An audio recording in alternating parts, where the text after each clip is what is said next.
Adik Simetris selaku dosen pengampu mata kuliah Public Speaking serta rekan-rekan mahasiswa sekalian. Pada kesempatan kali ini, saya akan mempresentasikan mengenai topik yang sangat dekat dengan akademis kita, yaitu membangun kepercayaan diri melalui public speaking. Sebelum masuk ke presentasinya, izinkan saya memperkenalkan diri terlebih dahulu. Perkenalkan, nama saya Mutiara Lea Zahra dari Program Studi Manajemen dengan NIM 25110110126 dari kelas 2B. Teman-teman sekalian, kita sering melihat seseorang yang begitu tenang dan percaya diri ketika berbicara di depan umum atau panggung. Namun, pernahkah kita bertanya-tanya, apakah keberanian itu murni bakat bawaan sejak lahir? Kenyataannya, mayoritas yang merasa cemas, deg-degan, bahkan panik saat harus berbicara di depan banyak orang. Padahal, di dunia kuliah maupun kerja nanti, kemampuan menyampaikan gagasan secara jelas adalah salah satu skill utama yang sangat dibutuhkan. Inilah yang menjadi alasan utama mengapa topik ini sangat penting untuk kita bahas pada hari ini. Berdasarkan fenomena tersebut, ada 3 hal utama yang akan kita bahas pada presentasi ini. Yang pertama, kita akan mencari tahu akar penyebab mengapa berbicara di depan umum terasa begitu menakutkan. Yang kedua, kita akan memahami bagaimana hubungan timbal balik antara latihan public speaking dengan pembentukan rasa percaya diri. Dan yang terakhir, yang ketiga, saya akan membagikan langkah-langkah praktis beserta penerapan mindset yang efektif agar kita bisa tampil lebih percaya diri saat berdiri di depan publik. Baik, kita masuk ke slide pertama.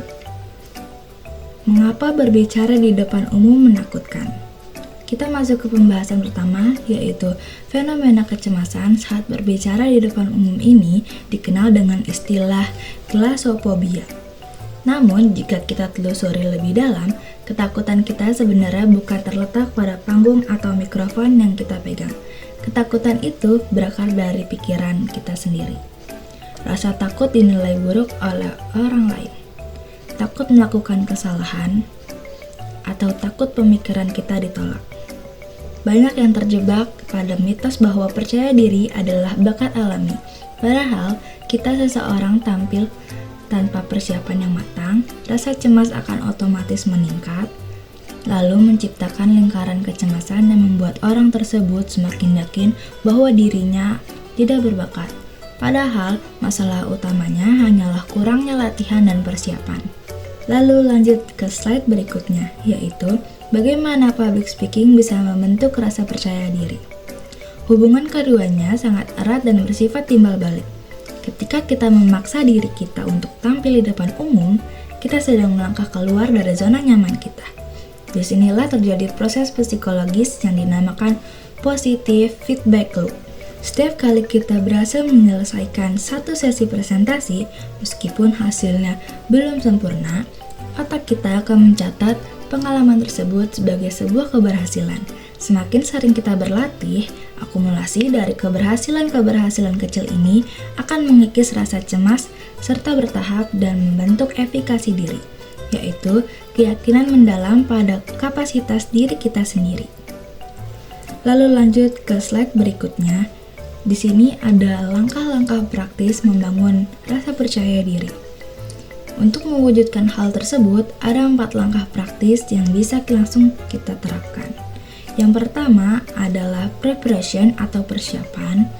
Tahukah teman-teman bahwa riset yang mendalam dan penguasaan materi bisa menurunkan tingkat kecemasan kita hingga 80%. 80% loh, ketika kita menguasai materi. Kita merasa memegang kendali penuh atas presentasi kita. Lalu lanjut yang kedua ada delivery, yang meliputi bahasa tubuh dan olah vokal. Saat merasa cemas, cobalah berdiri tegak dengan bahu terbuka dan atur napas dengan dalam. Secara biologis, posisi tubuh yang tegak akan mengirim sinyal ke otak bahwa kita sedang berada dalam kondisi aman dan tenang. Lalu lanjut yang ketiga adalah mindset reforming atau pengubahan pola pikir. Ubahlah pertanyaan di kepala kita dari bagaimana kalau nanti kita terlihat buruk ya, menjadi pesan bermanfaat apa ya yang bisa saya sampaikan pada hari ini? Ingatlah bahwa audiens hadir untuk mendengarkan informasi yang kita bawakan, bukan untuk mencari-cari kesalahan kita. Lalu yang terakhir, yang keempat, adalah progresif praktik atau latihan bertahap. Percaya diri tidak tumbuh dalam semalam.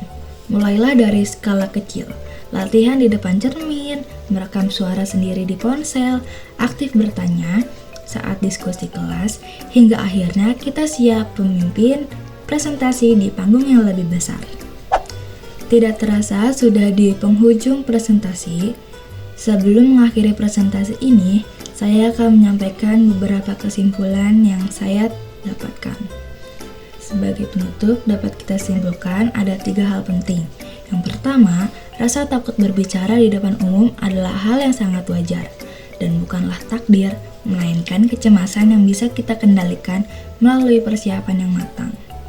Lalu yang kedua, public speaking adalah sarana yang terbaik untuk melatih efikasi diri dan mengikis rasa ragu secara bertahap. Lalu kesimpulan yang ketiga, kunci utama dari public speaking bukanlah mengejar penampilan yang sempurna tanpa celah, melainkan tentang keberanian untuk menyampaikan pesan dengan jujur, jelas, dan bermanfaat. Baik, selanjutnya ada quotes. Saya mengutip dari sebuah pesan yang sangat inspiratif dari Dale Carnegie. Courage and self-confidence grow when we do the very things we fear. The best way to overcome the fear of public speaking is to face it directly. Yang artinya, keberanian dan rasa percaya diri tumbuh saat kita melakukan hal yang paling kita takuti. Dan cara terbaik untuk mengatasi rasa takut berbicara di depan umum adalah dengan langsung menghadapinya. Demikian presentasi yang dapat saya sampaikan. Mohon maaf apabila ada tutur kata yang kurang berkenan. Terima kasih atas perhatian Bapak dan rekan-rekan sekalian. Saya Mutiara Aulia Zahra izin pamit. Dadah.